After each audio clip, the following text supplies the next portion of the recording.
Dê o seu like, compartilhe o nosso vídeo, inscreva-se no nosso canal e ative as notificações.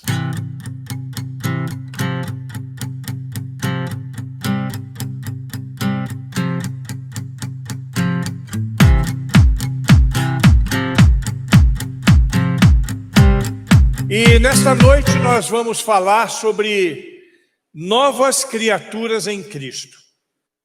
É o tema, acho que apropriado, diante deste batismo que nós participamos nesse momento. E, obviamente, o texto que nós vamos usar é o texto de segunda carta de Paulo aos Coríntios, capítulo 5, versículos 17 ao versículo 20. Eu vou adiantar o expediente aqui, enquanto a Jennifer procura ali, para que a gente possa caminhar, já que ainda temos a ceia para celebrar daqui a pouco. Portanto, se alguém está em Cristo, é nova criação. As coisas antigas já passaram, eis que surgiram coisas novas. Tudo isso provém de Deus, que nos reconciliou consigo mesmo, por meio de Cristo, e nos deu o ministério da reconciliação. Ou seja, que Deus em Cristo estava reconciliando consigo o mundo, não lançando em conta os pecados dos homens, e nos confiou a mensagem da reconciliação. Portanto, somos embaixadores de Cristo, como se Deus estivesse fazendo o seu apelo por nosso intermédio. Por amor a Cristo, lhes suplicamos, reconciliem-se com Deus. Palavra de Deus para nossa edificação.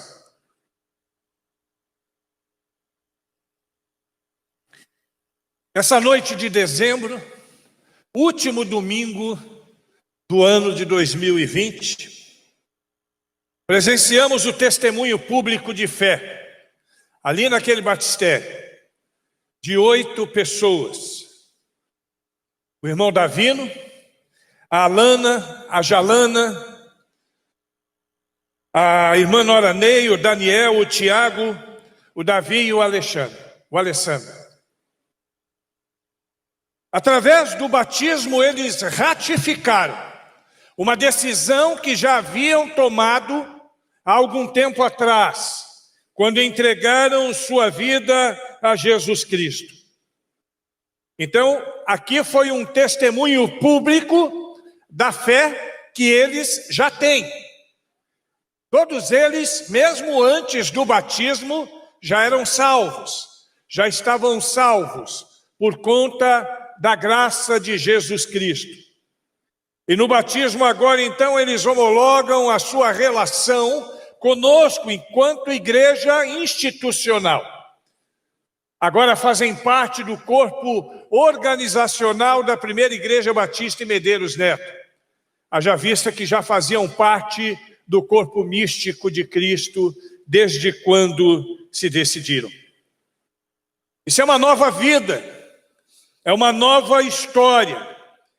É literalmente um divisor de águas na vida de cada um deles, como é na nossa vida também, de todos nós que um dia recebemos Jesus como nosso Salvador. Os testemunhos de um novo nascimento que vivenciaram quando aceitaram a Cristo como Senhor de suas vidas é testemunhado aqui neste tanque no dia de hoje, diante de tantas testemunhas, diante dos anjos do Senhor e do próprio Deus que passeia no meio de nós. E como é essa nova vida? Eu quero falar sobre isso. Eu quero trazer à nossa reflexão algumas questões para nós que aqui estamos, para aqueles que nos acompanham pelas redes sociais, algumas implicações, algumas questões referentes a essa nova vida, testemunhada publicamente neste dia. E quero aproveitar e dizer que se alguém ainda entre nós aqui não se posicionou com relação a isso, sugiro que preste muita atenção em tudo o que aqui for dito, a fim de que cada um também possa tomar uma decisão acertada, como foi a decisão destes irmãos e irmãs aqui presentes. Em primeiro lugar, eu quero dizer que quando se decidiram por Cristo, houve um novo nascimento. Preste atenção nisso. Versículo 17 diz: portanto, se alguém está em Cristo, é uma nova criação. Houve um novo nascimento.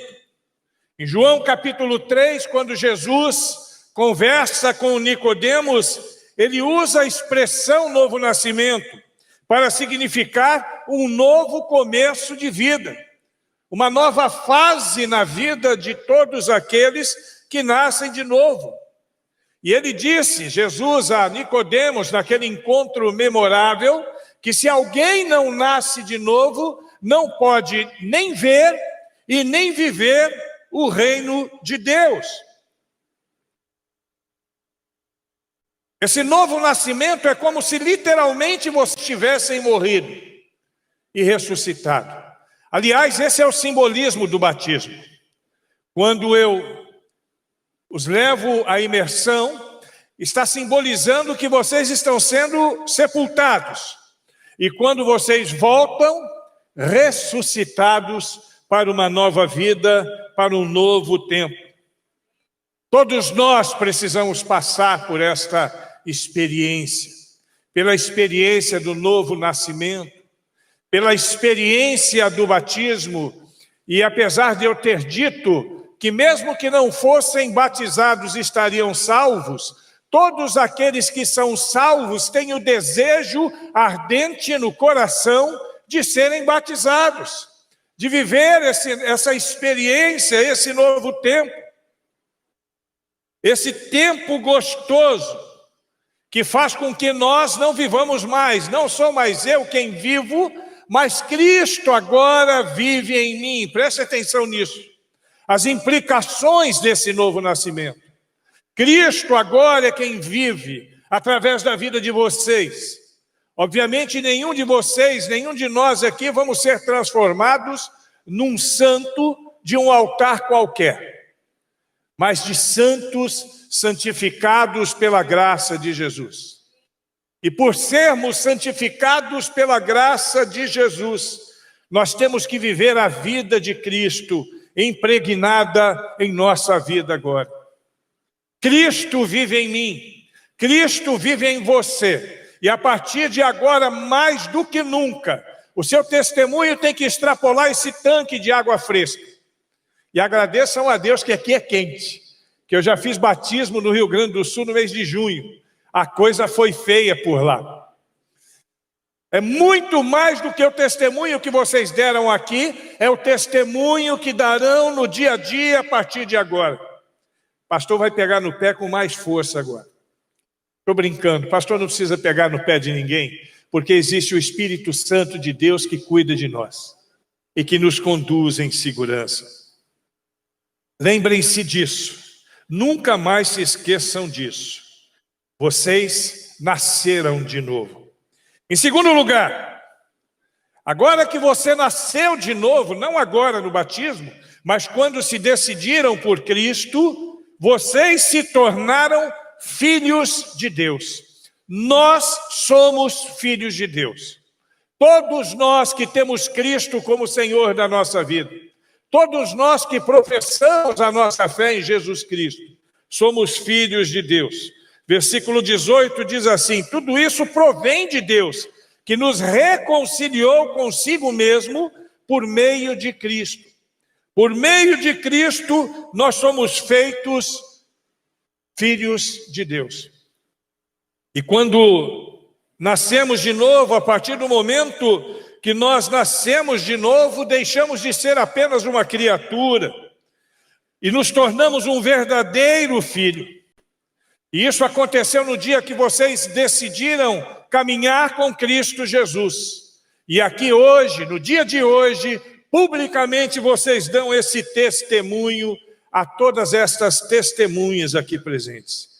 É João, no capítulo 1, no versículo 12, quem diz: a todos quantos receberam a Jesus Cristo, A estes, os que receberam a Jesus Cristo, deu-lhes o poder de serem feitos filhos de Deus, a saber, os que creem no seu nome. Ser filho de Deus é ter uma essência do Senhor na nossa vida. É a presença do Espírito Santo durante todo o tempo.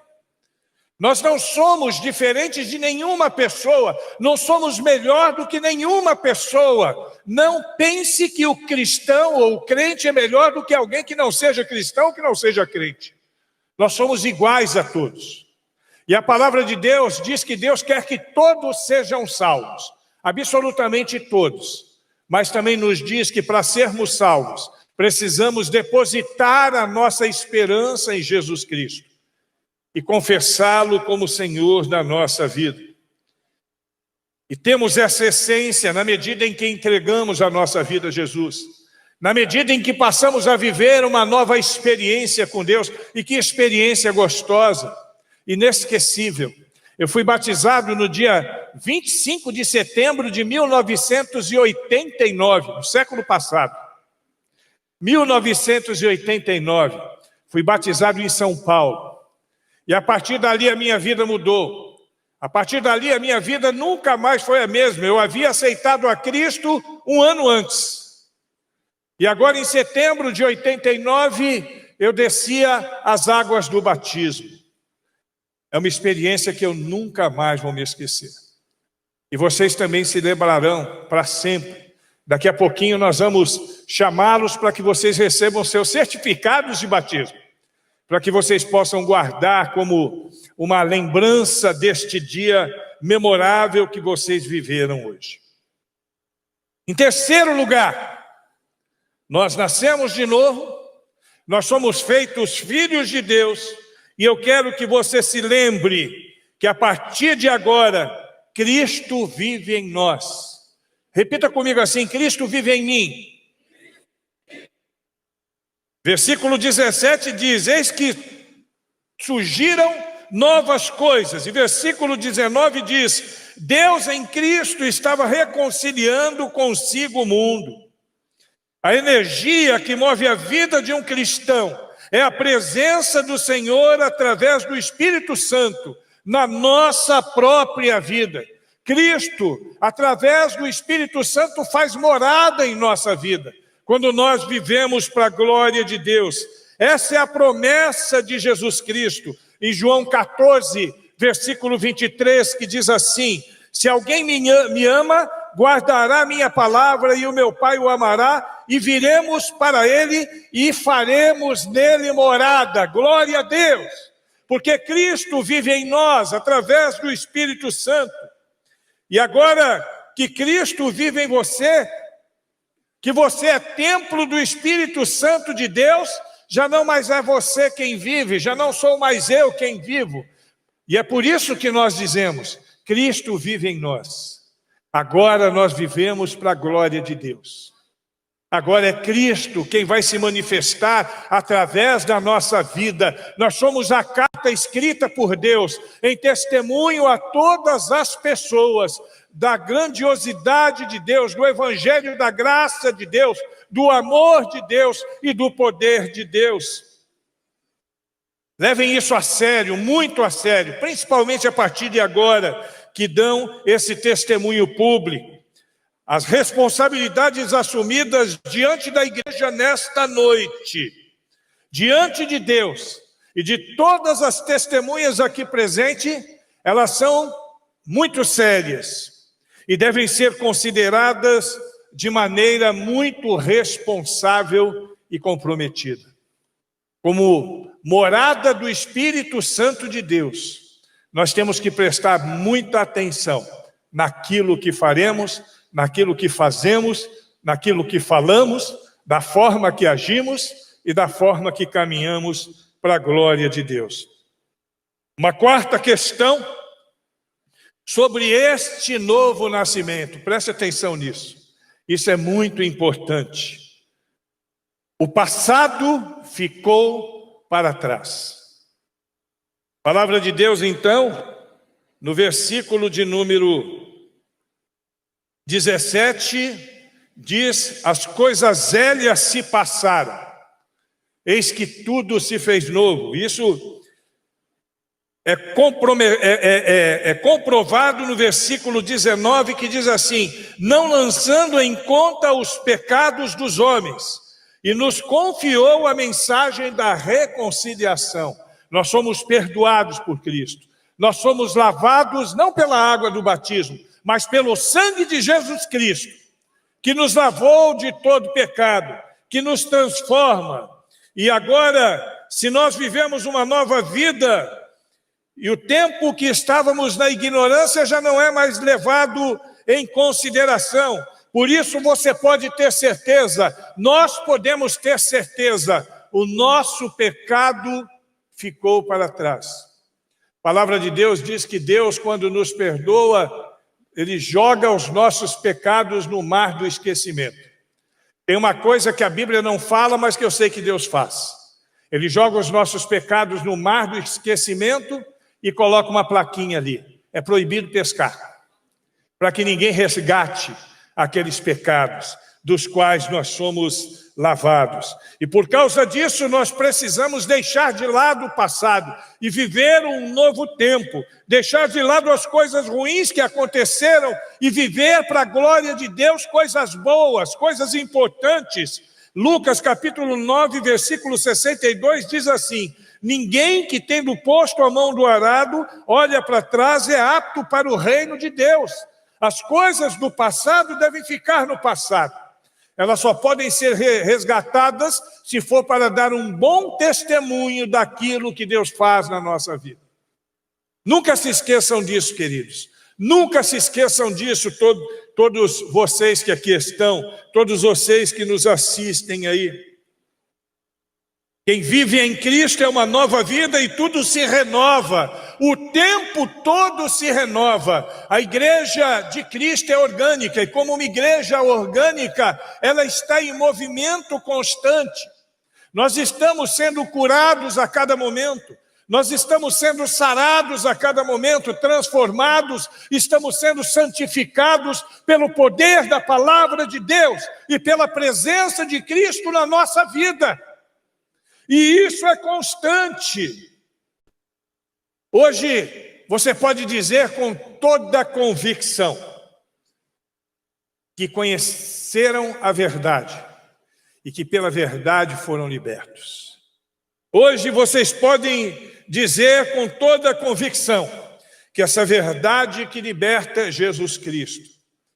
E quando Jesus nos liberta, nós não podemos nos submeter à escravidão novamente. Temos que viver para a glória de Deus. Como Saulo, que perseguia a igreja de Cristo até o dia que se encontrou com Jesus. Quando ele se encontra com Jesus, as coisas antigas ficam para trás. E Paulo se torna o apóstolo dos gentios. Ele se torna o maior missionário que a igreja primitiva teve. Aquele que levou o evangelho para além das fronteiras de Jerusalém. Aquele que levou o evangelho para a Ásia Menor, para a Europa, e que nós fomos alcançados por conta disso. É considerado o apóstolo do gentio. E por último, eu quero trazer à lembrança duas questões que precisam ser destacadas. A primeira questão, a necessidade de sermos testemunhas de Cristo por onde andarmos. Versículos 19 e 20 diz assim: e nos confiou a mensagem da reconciliação, portanto somos embaixadores de Cristo. Você pode repetir isso comigo? Eu sou embaixador de Cristo? Eu sou. Você sabe o que é um embaixador? O embaixador é um representante. Nós somos representantes de Cristo. Existe a necessidade de nós testemunharmos. Assim que nós nos convertemos, nós precisamos testemunhar a nossa fé. Isso que vocês fizeram hoje foi um testemunho de fé. Glória a Deus por isso. Mas a partir de agora, mais do que nunca, é necessário que haja um testemunho público daquilo que Deus tem feito na sua vida, daquilo que Deus tem feito no seu relacionamento conjugal, daquilo que Deus tem feito na sua história, não só das vitórias, mas das lutas também. dos livramentos que Deus nos dá no meio das lutas, porque Deus é fiel. E o Espírito Santo, não tenham medo, porque segundo o texto de Marcos, capítulo 13, versículo 11, ele sempre nos dará as palavras certas para falarmos do Evangelho de Cristo. Você não precisa fazer teologia para aprender isso, não. Porque Deus sempre nos dará as palavras certas. E a última questão que eu quero destacar sobre essa nova vida, é que nós agora estamos numa caminhada de fé, que se chama santificação. Preste atenção nisso. Depois de recebermos a nova vida, nós não podemos e não devemos nos acomodar. Nós nos decidimos, damos um testemunho público de fé e entramos numa estrada chamada Estrada da Santificação. Essa estrada é a estrada que andaremos durante toda a nossa vida, na qual seremos lapidados dia após dia. Deus cuidando de nós, Deus nos dando tudo aquilo que precisamos para ajustar as nossas vidas. A obra de santificação é necessária na nossa vida. Hebreus capítulo 12, versículo 14, diz que sem a santificação ninguém verá ao Senhor. Nessa estrada caminhamos eu, com os meus 32 anos de decidido. Caminham os irmãos que se batizaram hoje, caminha o irmão Fidelino com mais de 50 anos de convertido, imagino eu, e caminhamos todos nós aqui para a glória de Deus. Porque ajustes ainda precisam ser feitos na minha vida, ajustes ainda precisam ser feitos na sua vida, e esses ajustes serão feitos nessa estrada da santificação. Jesus, então, nos dá uma nova vida. Ele ressuscitou para provar o seu poder de dar e renovar as nossas vidas. Eu quero dizer para você que ainda que todas as coisas estejam dando errado para nós, o Senhor é o Deus que nos endireita, porque vivemos segundo os seus propósitos, para a glória do nome do Senhor.